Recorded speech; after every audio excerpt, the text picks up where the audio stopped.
नमस्कार. श्री स्वामी समर्थ. गुढीपाडवा म्हणजे हिंदू नवीन वर्षाची सुरुवात आणि शुभता आणणारा सण. या दिवशी काही खास वस्तू घरामध्ये आणल्यामुळे संपत्ती, सौख्य आणि समृद्धी वाढते असे मानले जाते. मग त्या वस्तू नेमक्या कोणत्या, त्याच या व्हिडिओमधून मी तुम्हाला सांगणार आहे. धार्मिक मान्यतेनुसार शुभ मानल्या जाणाऱ्या त्यातल्या त्यात सणासुदीला आवर्जून या वस्तू घेतल्याच जातात. त्याची माहिती मी तुम्हाला ती वस्तू व तिचे महत्त्व यासह देते. त्याकरता तुम्ही सर्वांनी हा व्हिडिओ पूर्ण पहा. कमेंट्समध्ये जय श्रीराम, श्री स्वामी समर्थ नक्की लिहा. चैत्र शुक्ल प्रतिपदा या दिवशी सर्वजण आपापल्या घरी गुढी उभारतात आणि नवीन वर्षाचे स्वागत करतात. म्हणून या दिवसाला नाव मिळालेलं आहे गुढीपाडवा. 3.5 मुहूर्तांपैकी पूर्ण एक मुहूर्त असल्या त्यामुळे हा दिवस आपण सणाप्रमाणे साजरा करतो. आणि या दिवशी नवीन वस्तू, वाहन, जमीन, जागा इत्यादी खरेदीसाठी हा दिवस उत्तम असतो. त्याचप्रमाणे नवीन व्यवसाय सुरू करणे, नव्या घराची वास्तुशांती करणे, गृहप्रवेश करणे इत्यादींसाठी सुद्धा हा दिवस अत्यंत शुभ मानला जातो. गुढीपाडव्याला आपण काय करतो तर गुढी उभारतो. या गुढीचा अर्थ काय होतो? संपत्ती आणि विजयाचे प्रतीक. तर अशी ही संपत्ती आणि विजयाचे प्रतीक असलेली गुढी उभारणं अत्यंत शुभ मानलं जातं.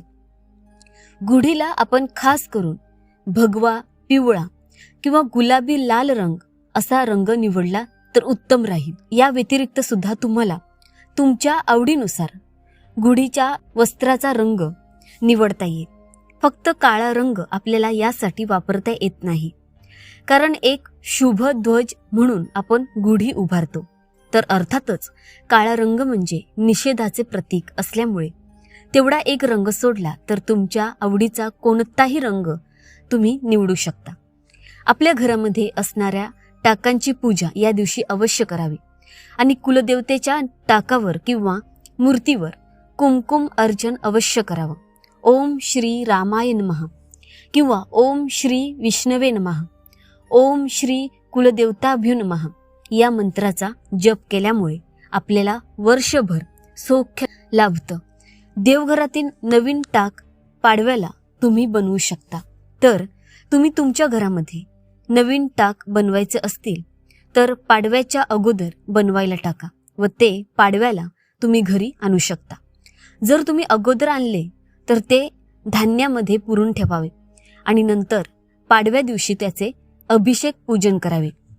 जर देवघरामध्ये कलश स्थापना केलेला नसेल तर पाडव्या दिवशी आवर्जून तुम्ही कलश स्थापना करू शकता, कारण हा दिवस खूप मोठा आहे. या दिवशी पाडवाही आहे व या दिवशी घटस्थापनाही देवीची केलेली असते. त्यामुळे तुम्ही या दिवशी कलश स्थापना जरूर करू शकता. साखर आणि गूळ आणल्यामुळे घरामध्ये गोडवा आणि स्नेह वाढतो. गुढीपाडव्याला नवीन झाड, त्यामध्ये एकतर तुळशीचं रोप, बेलाचं रोप किंवा एखाद्या फुलझाडाचं रोप आपण आणायचं आहे आणि ते आपल्या घरी जरूर लावावं. तुम्ही जर तुळशीचं रोप या दिवशी लावणार असाल किंवा बेलाचं रोप लावणार असाल तर त्यांची पूजा अवश्य करा. आणि जेव्हा तुम्ही तुळशीचं रोप या दिवशी लावाल तर त्या तुळशीच्या रोपाबरोबर एक गोल गरगरीत खडा सुद्धा किंवा एक गोल गरगरीत दगड सुद्धा तुम्हाला त्या तुळशीच्या मुळाशी पुरायचा आहे, जेणेकरून ते शालिग्रामांचे प्रतीक आहे. या अर्थाने आपण तुळशी माता जेव्हा लावतो तिची एक प्रकारे आपण प्राण प्रतिष्ठा करतो. तर तिच्याबरोबर शालिग्राम सुद्धा हवेत, जेणेकरून त्या तुळशीला एक पूर्णत्व येतं. कारण शालिग्रामांशिवाय किंवा भगवान विष्णूंशिवाय तुळशी माता ही अपूर्ण आहे, हे आपण लक्षात घेतलं पाहिजे. तर मग ही जी काही झाडं आपण लावतो त्यामुळे आपल्या घरामध्ये शुभ स्पंदन राहतात.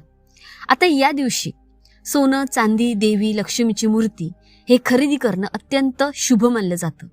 यामुळे आपल्या घरामध्ये आर्थिक समृद्धी राहते. पण आत्ताचा काळ बघता सोन्या चांदीचे भाव इतके गगनाला भिडलेले आहेत की प्रत्येक जण या गोष्टी खरेदी करू शकत नाही. तर आपल्याला या दिवशी सोन्याहूनही मौल्यवान किंवा त्या चांदीहूनही मौल्यवान अजून काय खरेदी करता येईल तर तेही मी तुम्हाला सांगते. यातली पहिली वस्तू आहे ती म्हणजे हळदी कुंकू किंवा गंध, चंदन आपण हळद, कुंकू किंवा गंध प्रत्येक शुभता, मंगल कार्यांसाठी आपण वापरतो. पुढची वस्तू तर ही वस्तू नाही तर पदार्थ आहे. गुढीपाडव्याला नवीन गहू, तांदूळ, डाळी, साखर किंवा गुळ खरेदी करणं अत्यंत महत्त्वाचं किंवा शुभ मानलं जातं. अन्न संपन्नतेचे आणि लक्ष्मी कृपेचे प्रतीक मानलं जातं. घरामध्ये गुढीपाडव्याला जर आपण नवीन धान्य आणलं तर वर्षभर धनधान्याची कमतरता राहत नाही. आता भलेही तुमच्याकडे हे धान्य उपलब्ध असेल तरी पण गुढीपाडव्याचं महत्त्व आहे म्हणून अगदी थोडंसं धान्य तुम्ही या दिवशी नक्की आणा आणि तुमच्या त्या धान्यामध्ये मिसळून देऊ शकता. जसं की तुम्ही एखादी डाळ आणली तर मग त्या डाळीमध्ये तुम्ही नवीन आणलेली डाळ मिसळून द्यायची. सर्वप्रथम तुम्ही या सर्व धान्यांची हवं तर पूजा करून घ्या आणि नंतर संध्याकाळी हे धान्य त्या धान्यामध्ये तुम्ही मिसळून दिलं तरी चालेल. नवीन वर्षाच्या पहिल्याच दिवशी ताजे धान्य आपण जे आणतो, अन्न संपन्नता किंवा अन्नपूर्णा देवीची कृपा आपल्यावर कायम राहावी यासाठी ते आणायचं असतं. यानंतर पुढची महत्त्वाची गोष्ट म्हणजे श्रीराम, हनुमान किंवा कुबेराची मूर्ती आपण धनलाभ आणि विजयासाठी म्हणून आपल्या घरात आणू शकतो आणि त्यांची पूजा देखील करू शकतो. कारण लवकरच रामनवमी येईल, हनुमान जयंती येईल आणि जेव्हा काही धनधान्य, संपत्ती किंवा वैभव समृद्धी या अर्थाचे काही सणवार येतात तेव्हा आपण कुबेर देवतेची पूजा अवश्य करतो. त्यामुळे कुबेराची मूर्ती जरी तुम्ही आणली तरी पण तुम्हाला दिवाळी, दसरा, त्याचबरोबर अक्षय तृतीया, गुढीपाडवा यासारख्या सणांना त्यांची पूजा नक्कीच करता येईल. तर ही जी कुबेराची मूर्ती असते ती तुम्हाला पाडव्या दिवशी तिजोरीत ठेवावी लागेल. ती देवघरात काही ठेवत नाही. बघा, या दिवशी आपल्याला नवीन झाडू देखील खरेदी करता येईल. वास्तुदोष आणि निगेटिव्ह एनर्जी दूर करण्यासाठी म्हणून तसेही आपण झाडूला माता लक्ष्मीचं रूप मानतो. तर माता लक्ष्मीचं प्रतीक म्हणून आपण काही सोन्या चांदीचा शिक्का नाही आणू शकत, तर झाडू नक्कीच खरेदी करू शकतो. ही अत्यंत स्वस्तात मस्त मिळणारी पण माता लक्ष्मी स्वरूप असणारी वस्तू आहे, हे तुम्ही लक्षात घ्या. आणि या दिवशी झाडू नक्की खरेदी करा. या दिवशी आपण गुळ आणि धने देखील खरेदी करू शकता. आणि गुळ आणि धने आपण देवघरामध्ये दिवसभर पूजेला म्हणून ठेवले तर संध्याकाळी जेवण झाल्यानंतर वगैरे आपण हे थोडे गुळ आणि धने सर्वजण खाऊ देखील शकतो. यामुळे आपलं आरोग्य चांगलं राहतं आणि धने याचा अर्थ धन असाही होतो. आपण धनत्रयोदशीला देखील गुळ धने पूजतो, तर गुढीपाडव्याला सुद्धा आपण हे पूजले पाहिजे आणि त्यातला थोडासा प्रसाद म्हणून सर्वजणांनी ग्रहण केले तर काही बिघडणार नाही. यामुळे आपल्या घरातलं प्रेम आणि स्नेह वाढत राहतो. चांदीचे पाऊल ही 500-600 पर्यंत वजनानुसार भेटत असतात.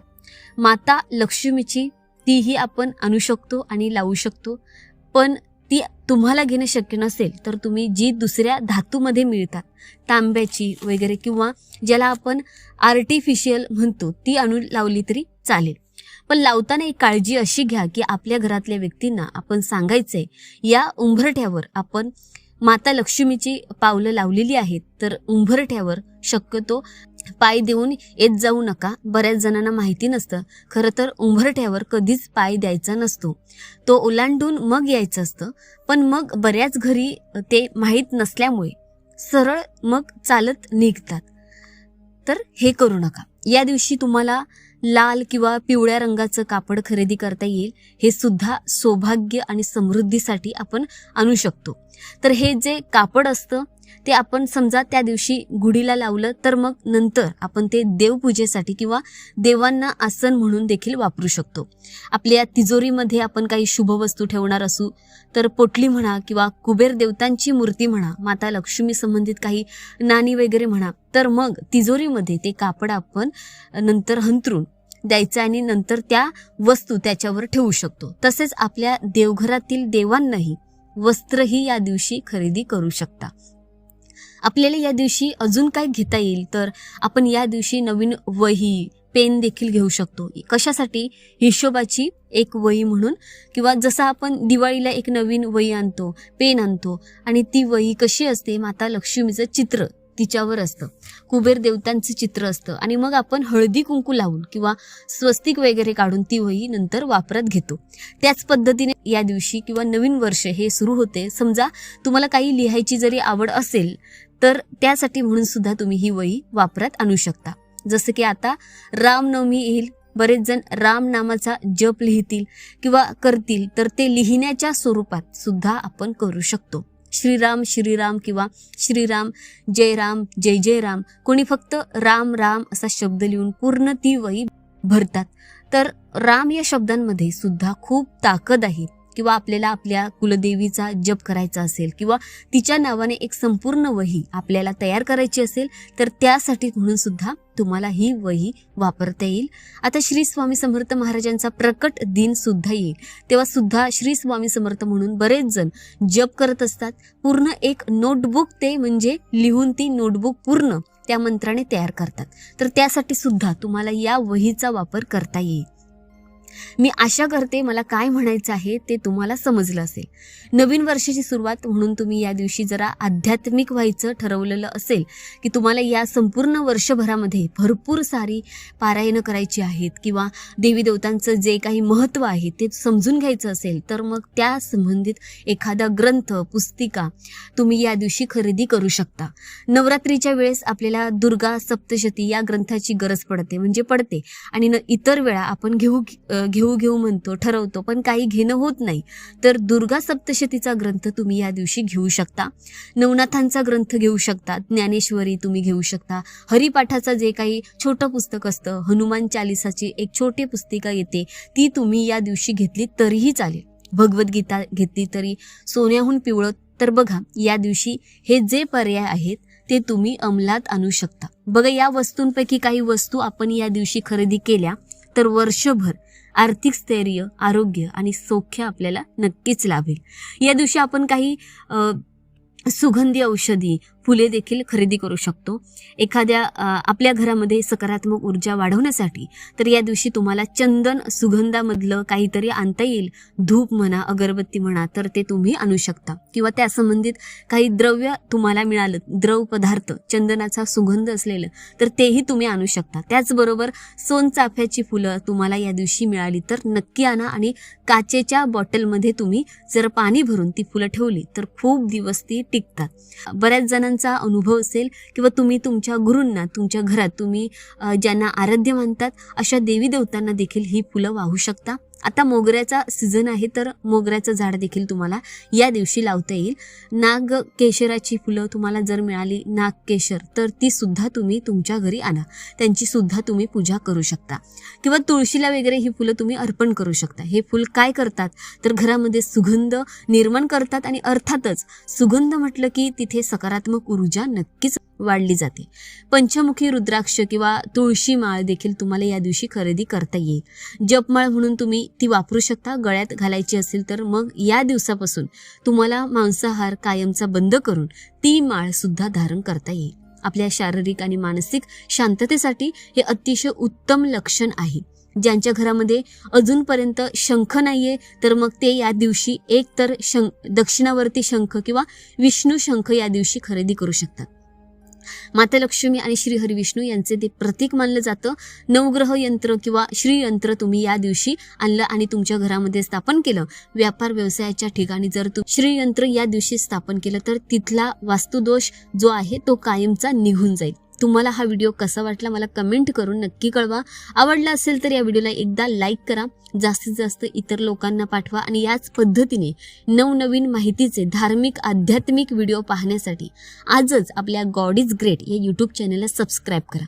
आपण भेटूयात पुढच्याच नवीन व्हिडिओमध्ये. शेवटपर्यंत व्हिडिओ पाहिल्याबद्दल तुम्हा सर्वांचे मनापासून सर्वांचे खूप खूप आभारी आणि गुढीपाडव्याच्या खूप खूप सर्वांना शुभेच्छा. धन्यवाद. श्री स्वामी समर्थ.